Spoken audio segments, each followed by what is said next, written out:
Sien, baie van ons as ons kwaad raak, dan reageer ons op die emosie. Ek wonder hoeveel van ons het al die regte ding gedoen, dan gebeur die teenoorgestelde met ons. Daar het mense jou dalk al in jou lewe te nagekom, wat jy 'n haat voor het in jou hart. Ek wil vanaand vir jou sê, God wil hê jy moet klaarmaak met die wrokke in jou lewe.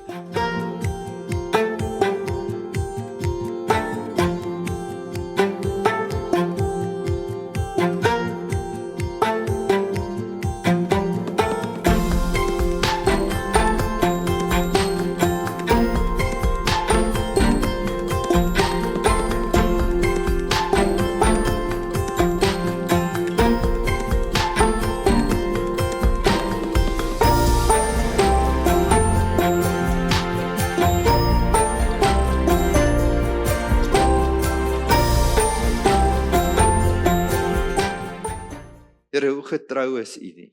Amen, amen, amen. U is getrou, Koning Jesus. Here, hoe belangstel U nie in elkeen van ons se lewe nie, Here? Here, ek dink aan daai versie wat sê, U weet hoeveel hare ons op ons kop het, Here. U het hulle genommer. Here, as ons een verloor, weet U presies wat se een ons verloor. Dis hoe intiem U ons liefhet. Here, ek ervaar vanaand toe 'n klomp mense voel U is ver van hulle af, Here. Here, hulle weet U het hulle lief en hulle weet U bestaan, Here. Here, ek ervaar so dat ons voel U is 'n God wat ver van ons af is. Here, mag U vanaand net 'n God wees van nabyheid, Here. Here, mag hulle U vanaand ervaar as 'n God wat naby is, 'n God wat opdaag. 'n God wat by hulle sal staan. Ek ervaar so in my hart, dis iemand vanaand wat ek vir moet sê, God is nie jou pa nie. God is nie jou pa nie. Hy sal opdaag wanneer jou pa nie het nie. Hy sal vir jou daar wees en jou vashou wanneer jou pa dit nie gedoen het nie. Hy's 'n goeie God, hy's 'n goeie Vader. En hy wil deel hê aan jou lewe. Hy stel belang. As ons terugkyk na Genesis toe, elke dag het God saam met Adam en Eva gewandel. Elke dag. Elke dag in die skemer het hy afgekom en by sy mense gewees. God soek 'n intieme verhouding met jou. Hy wil naby aan jou wees. Here Jesus, dankie dat U net elke keer opdaag, Here. En goed kom doen soos nog nooit van tevore nie. Here, ek ervaar hoe iets geskuif het, Here. Here, iets het geskuif. Die krag van die Here is weer besig om te beweeg.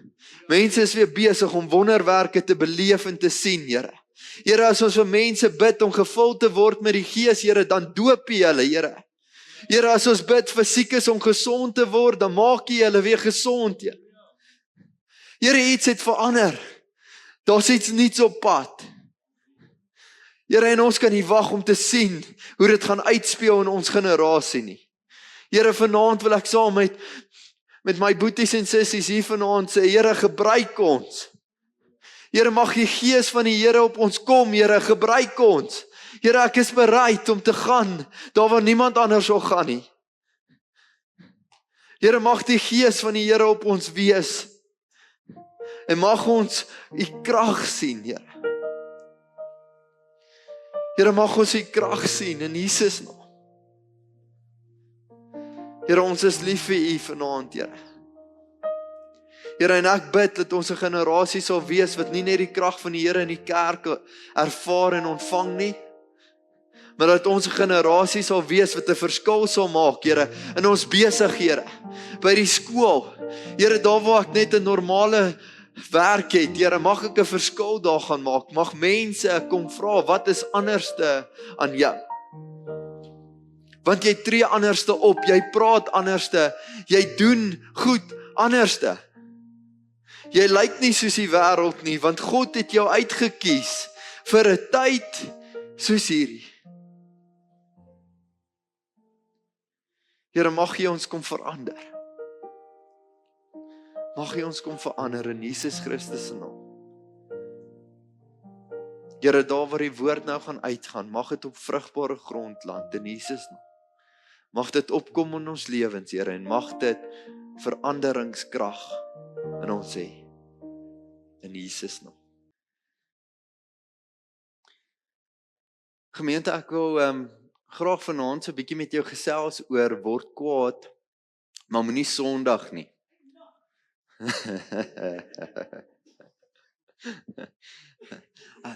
Ek vra altyd die vraag daar tussen die pastore. Ek wonder hoekom ek altyd die moeilike topics kry om oor te gesels. Dis 'n baie lekker topic, nee. Nou, as ek vanaand vir jou die vraag moet vra, wie van julle het al ooit kwaad geword? Dan dink ek gaan almal van ons hand opsteek, nee. En as ek dan moet vra, wie van ons het in ons woede al iets gesê en gedoen wat ons na die tyd oor spyt was, dink ek gaan almal van ons hande opgaan, nee. Ek weet nie, ek ken nie iemand wat nog nooit kwaad geraak het nie, of wat selfs of nie kwaad geraak het en nie opgetree het dat hy spyt was na die tyd nie. Almal van ons doen dit een of ander tyd in ons lewe, nee. Ek dink die volgende vraag wat ek dalk wil vra is, moenie jou hand opsteek nie asseblief. Wie van julle was al ooit lig geraak oor iets? Iemand het ietsie gesê en jy het dit verkeerd opgevat en jou meter was dadelik in die rooi in. Ek dink almal van ons, nee. Almal van ons was al iewers in ons lewe bietjie fyngevoelig. Nou ek het 'n sê ding wat ek altyd vir die manne sê as ek so bietjie met die manne gesels is, as hulle fyngevoelig is of hulle het 'n situasie wat hulle hanteer wat eintlik nie so groot is soos wat hulle dit maak nie, dan sê ek vir hulle, hoorie so, ons gaan gou Builders toe, gaan vir jou sak sement koop, dat jy kan hard word.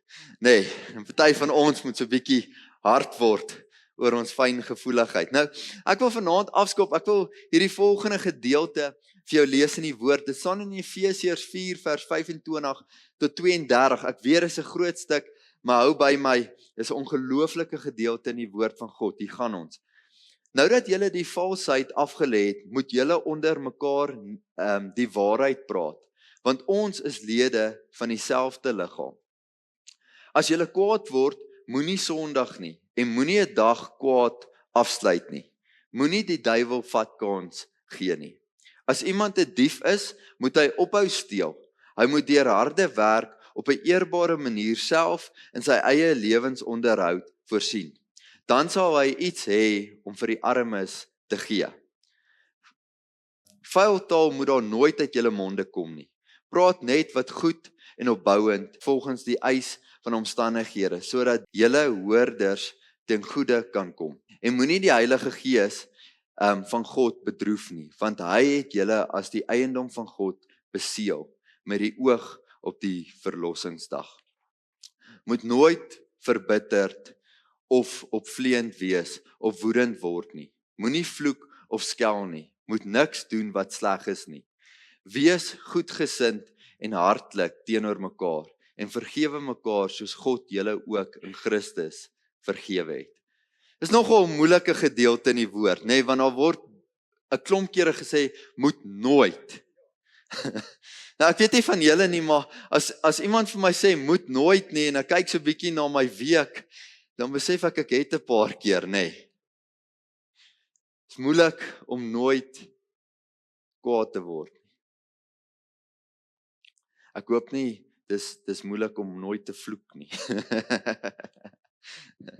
Nou, ek wil iets onder julle aandag bring, want ek dink dis nogal belangrik om, as 'n ou oor hierdie topik gesels oor, word kwaad, maar moenie Sondag nie, dink ek is belangrik om hierdie volgende ding te weet. Is nêrens in die woord staan daar dat jy mag nie optree nie. Okay, so jy mag kwaad word en optree. Jesus het 'n paar keer opgetree wanneer hy kwaad geraak het, maar hy het nooit gereageer nie. Sien, baie van ons as ons kwaad raak, dan reageer ons op die emosie. Ons tree nie op nie, ons reageer. My pa was 'n baie wit en swart man. Hy het nog geglo in die fivefold ministry. So ek het baie pak slaag gekry. Dis nie 'n goeie ding om jou kind te slat as jy kwaad is nie, want dan slat jy hulle half dood. Dis wanneer jy reageer en nie optree nie. Nou ek wil vir jou 'n vers lees in Matteus 21 vers 12 en 13 waar Jesus kwaad geraak het en dan opgetree het, nie gereageer het nie. Dit sê die volgende: Jesus het tempel toe gegaan en al die mense wat op die tempelplein koop en verkoop daar uitgejaag. Die tafels van die geldwisselaars en die stoele van die duiweverkopers het hy omgegooi en vir hulle gesê: daar staan geskrewe, my huis sal 'n huis van gebed wees, maar julle maak dit 'n rowersnes. Nou op 'n ander geleentheid het Jesus ook in die tempel ingegaan, gesien hulle koop en verkoop, uitgegaan en 'n sweep gevou en toe teruggegaan en hulle daar uitgejaag. Nou hoekom ek sê Jesus het opgetree en nie gereageer nie, is dit julle daar gelees, Jesus het nie die duiwehokke omgeskop en soos 'n mal mens opgetree nie. Hy het dit wat verkeerd is teen dit opgetree.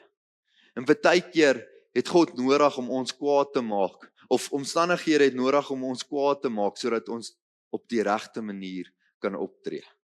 Nou ek wil vir jou sê, dis reg om op te tree wanneer jy kwaad is. Want Jesus was 'n man wat nooit gesondig het nie. En tog het hy opgetree toe hy kwaad was. Nou ek wil dit uit die pad uitkry, want ek wil vir jou die volgende storie vertel, wat gaan oor 'n man wat alle reg gehad het om kwaad te wees en wrok in sy hart te hou. Maar omrede hy dit nie gedoen het nie, kon God hom verhewe bo sy omstandighede. Nou, as jy 'n bietjie die storie wil gaan lees, kan jy gaan lees daar in Genesis 37 vers 12 tot 45 vers 8 tot 10. Ek gaan dit nie vir jou lees nie en almal sê halleluja. Anders gaan ons hier wees tot baie laat vanaand toe. Ek wil graag vir jou hierdie storie vertel. Nou hierdie storie gaan oor 'n jong man wat so 'n bietjie voorgetrek was deur sy pa. Wie van julle het jonger boeties en sissies? So jy ken die gevoel, nê? Nee. Al die jonger kinders sê ag man nie. Nou hierdie jong man was voorgetrek deur sy pa, want toe die res van sy broers gaan skape oppas het, kon hy by die huis sit en niks doen nie. Hy het ook 'n pragtige kleed gekry wat sy broers nie gekry het nie. En hierdie man se naam is Josef, as jy nog nie weet nie. Nou hierdie jong man het op 'n dag, sy storie begin eintlik baie interessant. Sy storie begin waar die Bybel ons vertel dat sy pa hom verskriklik lief gehad het. Sy pa het vir Josef verskriklik lief gehad en hy het hom so 'n bietjie voorgetrek bo die res van sy broers.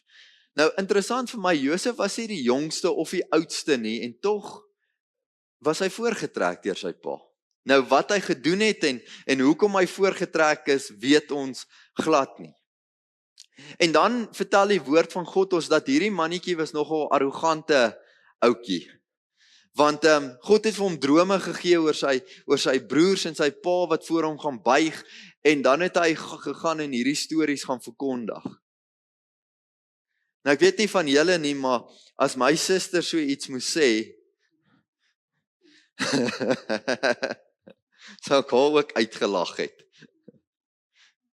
En dan gebeur hierdie verhaal skop af, waar hulle jaloesie teenoor Josef gehad het. En op 'n dag vra sy pa vir Josef, hoorie so, jou broers werk daar in die veld, hulle pas kleinvee op, wil jy nie vir hulle kos vat nie? En hierdie jong man gaan dan daartoe, en sy broers vang hom, haal sy kleed van hom af, gooi hom in 'n put, en hulle oorspronklike plan was om hom dood te maak. En dan kom daar 'n paar ouens daar verby en in daai stadium in die wêreld kon jy mense koop en verkoop. Ek dink dit sou nogal great gewees het, nê. En 'n paar van jou boeties en sissies kon ontslaa raak op so 'n manier. En 'n paar rand maak. Ek bedoel, is 'n great besigheidsidee. En hulle doen toe dit, hulle verkoop Josef, hulle skeer sy kleed, druk dit in bloed en gaan vertel vir sy pa, Josef het dood gegaan. Nou ek weet nie van julle nie, mense het my al ingedoen in my lewe. En mense het my al sleg behandel, maar niemand het my al ooit in 'n put gegooi en verkoop nie. Halleluja, dankie tog daarvoor. En dan lees ons hierdie jongman se storie, waar hy op die ouen van die dag in Potifar se huis opgeëindig het. En ek dink baie van ons, as ons in daai omstandighede was, sou opgegee het op die lewe. Onthou hierdie jong man wat eintlik soos 'n koning in sy huis hanteer was, behandel was, hy was die wit broodjie daar in die huis, moes nou as 'n slaaf werk. En dan vertel die Bybel ons dat Josef het nie gaan sit in sak en as nie. Josef het sy beste gegee. En as gevolg van sy harde werk en die goedheid en die guns van die Here op sy lewe, stel Potifar hom oor al sy besittings aan. En raak hy weer die baas van die plaas. Hierdie goeie gedeelte het nie baie lank gehou nie, nê. Jy weet, jy moet baie bang wees vir vrouens. Veral getroude mans. Wees baie bang. Potifar is op 'n dag weg op 'n besigheidstrip of iewers en Josef is alleen daar by die huis en Potifar se vrou besluit sy gaan vir Josef daar vasdruk. Sy besluit sy gaan vir Josef vasdruk. En Josef, die goeie man wat hy is, besluit hy gaan die regte ding doen en hy ruk homself daar los en hy hardloop pad af. En sy staan daar met sy kleed of 'n stuk van sy kleed. En sy verdraai hierdie hele verhaal. Sy sê vir haar man, Josef het by haar aangelê en hierdie is die bewyse. Ek wonder hoeveel van ons het al die regte ding gedoen en dan gebeur die teenoorgestelde met ons. Ek weet van baie mense wat die regte ding gedoen het en hulle werk verloor het. Ek weet van baie mense wat die regte ding gedoen het en was verkeerd teenoor hulle opgetree. Ek weet van baie mense wat die regte ding gedoen het en in die tronk opgeëindig het. En dieselfde gebeur met Josef. Ouens, ek wonder baie keer, hoeveel van ons hou wrok in ons hart oor goed wat mense 10 of 20 of selfs 30 jaar terug aan jou gedoen het. Ek weet van families wat nie met mekaar praat nie, as gevolg van 'n klein dingetjie wat gebeur het, en ek het 'n wrok in my hart, ek kan hulle nie vergewe nie. En daai families praat nie met mekaar, al vir jare. Ek weet nie van jou nie, maar ek ken 'n paar mense wat 'n paar keer van vooraf moes begin het. En dan ken ek ook jong mense wat op 13, 14, 15 sê, ek is nou klaar met die lewe, ek het nou genoeg gehad. Hierdie storie van Josef is 'n ongelooflike storie van 'n man wat regverdig was om kwaad te wees. Nie net vir sy broers nie, maar vir die wêreld. Vir omstandighede, vir mense wat hom ingedoen het, vir goed wat nooit reg uitwerk nie. En dan beland Josef in die tronk en in steede daarvan om op te gee op die wêreld, begin hy maar net weer van voor af. Die woord van die Here sê dat Josef het weer hard gewerk in die tronk. Afgesien van sy omstandighede en dit wat mense aan hom gedoen het, was hy 'n eerbare man. Was hy 'n man wat eerder aan God vasgehou het as sy omstandighede. En hierdie jong man werk homself weer op dat hy 'n leier in die tronk is. En dan kom op 'n dag 2 manne na hom toe wat drome gehad het. En hy lê toe hierdie manne se drome vir hulle uit. Die een man het ongelukkig 'n baie slegte pad geloop want hy het gesterf, en die ander man wat ook die koning se skinker was, word toe herstel na sy posisie toe. En Josef vra hierdie man, "Oorhierse onthou my net, as jy weer terug is in die paleis, onthou my net. Vertel die koning van my. Vertel die koning dalk van my omstandighede wat met my gebeur het. En die skinker vergeet van Josef. Nou ek weet nie van julle nie, maar baie keer in my lewe wil ek hê goed moet gebeur. Okay, Theodor werk nou al so paar weke saam met my. Hy weet, as mense nie opdaag nie, doen ek dit self. Okay, ek is so ou. As iemand vir my sê om iets te doen, het ek dit al klaar gedoen 3 ure terug. Okay, goed moet gebeur. Ons kan nie wag nie. Okay, goed moet in lyn wees. Ons wil goeders doen vir die Here. Goed moet in plek en reg wees. En ek dink baie van ons is so, nê? Baie van ons sukkel om te wag op die Here. Baie van ons wil hê, as ek 'n nuwe kar wil koop, moet dit al gister gebeur het. As ek wil trou, moet dit al gister gebeur het. As ek 'n nuwe huis wil hê, moet dit al 2 weke terug gebeur het. As ek wil hê die Here moet vir my deure en 'n nuwe werk gee en vir my nuwe geleenthede gee, moes dit al gebeur het. Here, ek kan nie wag nie. En ek imagine hoe moes Josef in die tronk gevoel het. Imagine jy vertel vir iemand sy droom, jy gee vir hom hierdie ongelooflike uitleg en hy vergeet van jou. Ek dink dis rede om nogal kwaad te raak vir iemand anders, nê.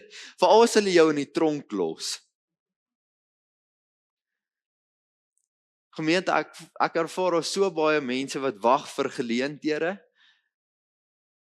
En dalk voel jy die Here het jou vanaand vergeet. Ek wil vanaand vir jou sê, hou vas, die Here het nie van jou vergeet nie. Baie keer is die Here besig om in iemand anders se hart en sy lewe te werk, om vir jou geleentheid te skep. En weet die Here sal vir jou deure oopmaak wat geen mens kan toemaak. En net so het die Here nie van Josef vergeet nie. Die Here was besig in die koning van Egipte se hart. En op 'n dag kan die koning dit nie meer uithou nie. Hy het hierdie droom gehad en hy weet nie wat die droom beteken nie. En niemand in die koninkryk kan vir hom sê wat hierdie droom beteken nie. En die skinker onthou, daar was 'n man in die tronk wat my so 'n paar jaar terug gehelp het. Wat was sy naam nou weer? Ek kan net imagine daai hele. Ek kan sy gesig onthou, maar sy naam. Koning hou net so 'n bietjie vas, ek gaan jou nou sê, né? En Josef word uit die tronk uitgehaal en hy ontleed hierdie droom vir die koning. Van daar sal 7 jaar wees wat dit gaan goed gaan met die koninkryk en ons moet in daai 7 jaar kos bymekaar maak. Want dan kom 7 jaar van ongelooflike droogte waar as ons nie kos bymekaar gaan maak nie, gaan almal van ons sterf. En ek dink baie keer die rede hoekom God nie dadelik vir ons posisies en plekke gee wat ons graag wil hê nie, is want hy's besig om ook in ons harte te werk. Nou ek weet nie wat Josef in die tronk gedoen het nie, ek kan myself net indink, wat doen 'n ou heeldag in 'n tronk? Maar ek kan jou beloof, dit was nie baie glamorous. En ek dink in die tronk was God besig om in Josef se hart te werk. Dalk was hy besig om vir Josef te vertel weer van sy broers en sy familie wat hy iewers het. Dalk was hy besig om weer in Josef se hart te werk, rondom moenie opgee nie, hou vas. Dalk was hy besig om in Josef se hart te werk, jy het baie tyd in die tronk om te sit en te dink, nê. Wel, ek dink so, ek weet nie, ek was nog nooit in die tronk nie. Dankie tog daarvoor. Maar ek kan imagine, jy het nogal baie tyd om tyd saam met die Here te spandeer. Die Here is besig in Josef se hart. En toe hulle hom uithaal om hierdie droom te ontleed, toe stel die koning hom aan as tweede in beheer. Om hierdie 7 jaar te bestuur. En dan ken ons die storie, nê. Op 'n dag, Josef is tweede in command, hy's een van die bestes van die bestes, hy heers, dit wat hy sê gebeur, hy die koning se stempel. Ek weet nie wat het konings in daai tyd gedoen nie, want hulle het hierdie ouens aangestel om alles te doen, hulle het net daar by die huis gesit, Okay, as jy Dawid was, het jy vrouens op 'n dak dopgehou.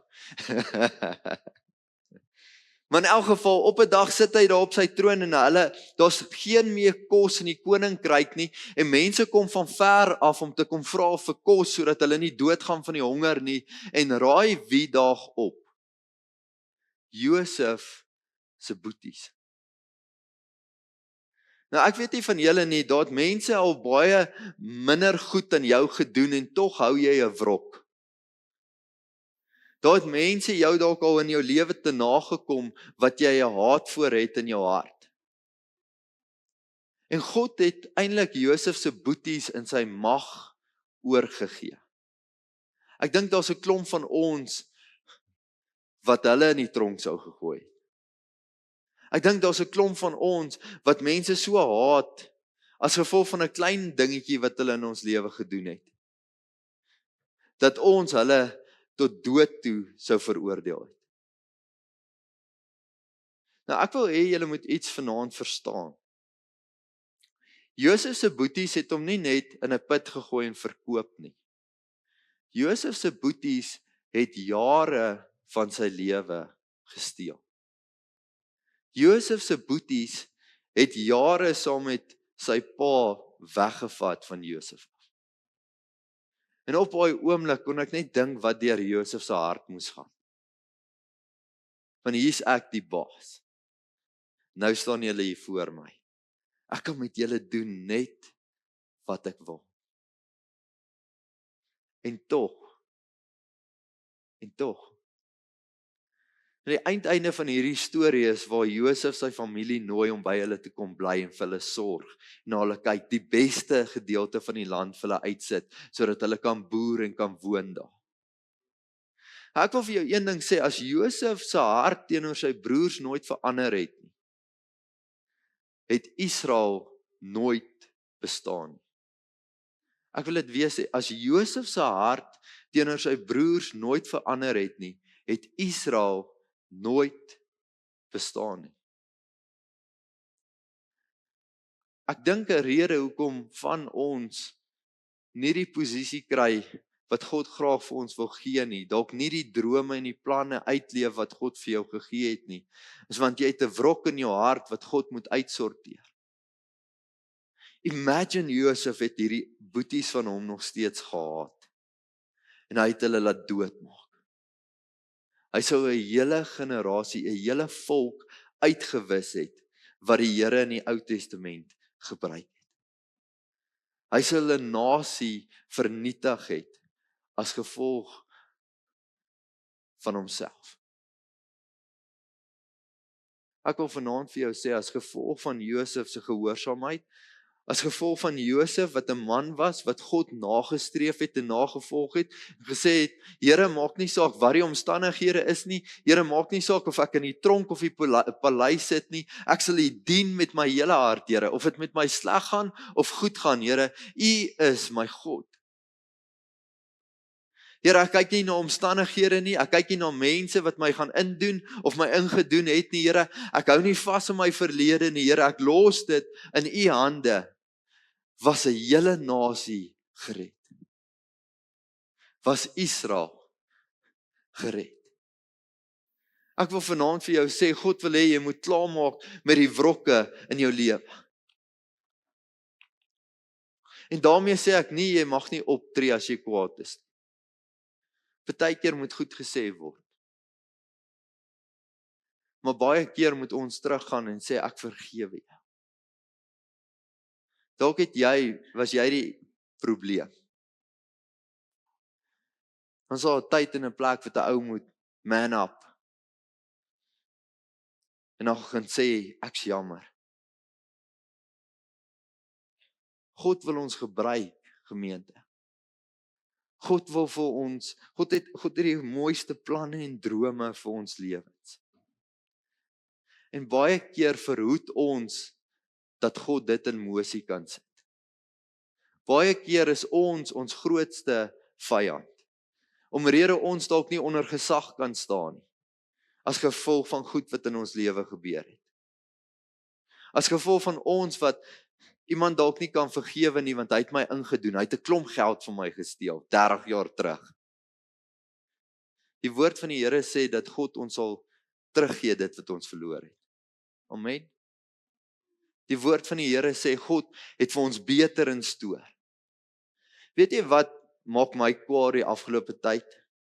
En ek sukkel om in gesprekke te wees waar mense so is as ouer mense sê, onthou jy die goeie ou dae? Jy sê dit stir iets in my hart. Op die stadium raak ek kwaad en dan tree ek maar op. Dit stir iets in my hart, want as ons kinders van God is, sê die Here, the best is yet to come. Ongeag die omstandighede en hoe ons paaie lyk. As jy terugleef oor 30 jaar terug, wil ek vir jou sê, daar's groot fout in jou verhouding met God. As jy praat van die goeie ou dae, wil ek vir jou sê, daar's 'n probleem met jou verhouding van God.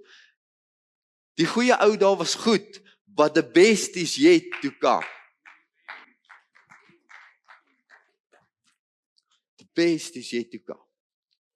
Dit gaan dalk van ons vereis om 'n paar wrokke af te skud en agter te laat. Ek wil afsluit met hierdie 2 versies.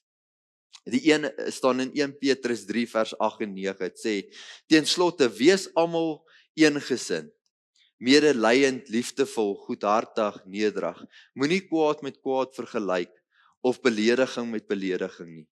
Inteendeel, antwoord met 'n seënwens, want daartoe is julle geroep, sodat julle die seën van God kan verkry. Dis 'n mooi gedeelte. Mag ons mense seën. Die tweede gedeelte wat ek vir jou wil lees is Efesiërs 4 vers 23 en 24. Dit sê die volgende: julle gees en gedagtes moet nuut word. Lewe as nuwe mense wat as die beeld van God geskep is. Lewe volkome volgens die wil van God en wees heilig.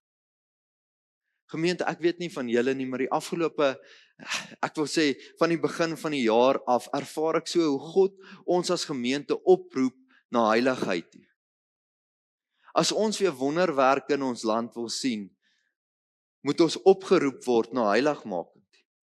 As ons wil sien hoe die krag van die Here deur ons beweeg en deur ons werk, moet ons heilig lewe. God gaan jou nie gebruik as jy Saterdag 'n dronkaard is nie. God gaan jou nie gebruik as jy jou vrou en jou kinders verniel by die huis nie. God gaan jou nie gebruik as jy by die werk jou mense hanteer asof hulle niks werd is nie. As jy nie opgeroep word tot heiligmaking nie, kan God jou nie gebruik. Mag ons 'n generasie wees wat opgeroep word na heiligmaking. Mag ons 'n generasie wees wat vashou aan Jesus as Josef. Mag ons, maak nie saak wat om ons aangaan en wat met ons gebeur of wat mense doen of sê nie, dit gaan nie oor hulle nie, dit gaan oor Jesus Christus. Ons het hierdie naweek 'n huwelikskursus bygewoon.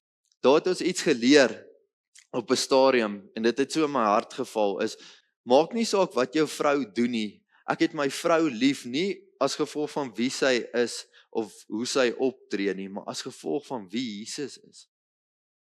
Ek het my vrou lief en ek hanteer haar soos wat ek het haar lief soos wat Jesus die kerk lief het. Ek hanteer haar so. Nie hoekom sy great en wonderlik is altyd en haar hare netjies is altyd en sy mooi is en al daai goeters nie. Ek het haar lief want God verwag dit van my as 'n man. Ek het haar lief want dit bring eer aan die Here. God het my geroep tot heiligmaking. En dis hoekom ek my vrou lief het. God het jou geroep tot heiligmaking. Dis hoekom jy moet vergewe. God het jou geroep tot heiligmaking. Dis hoekom jy moet gaan jammers nie.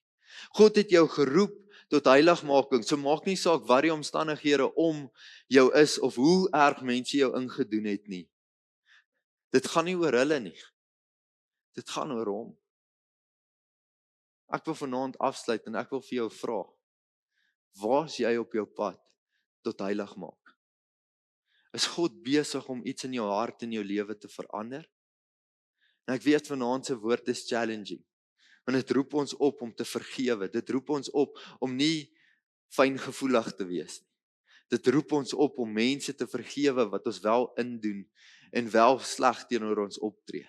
Dit roep ons op om altyd eerbaar en regverdig op te tree. Dit roep ons op om, maak nie saak hoe die omstandighede in my lewe lyk of waar ek is nie, my beste te gee. As Josef nie sy beste gegee het nie, was hy nooit opgeroep in die posisies wat hy opgeroep was. Mag ons mense wees wat heiligmaking nastreef.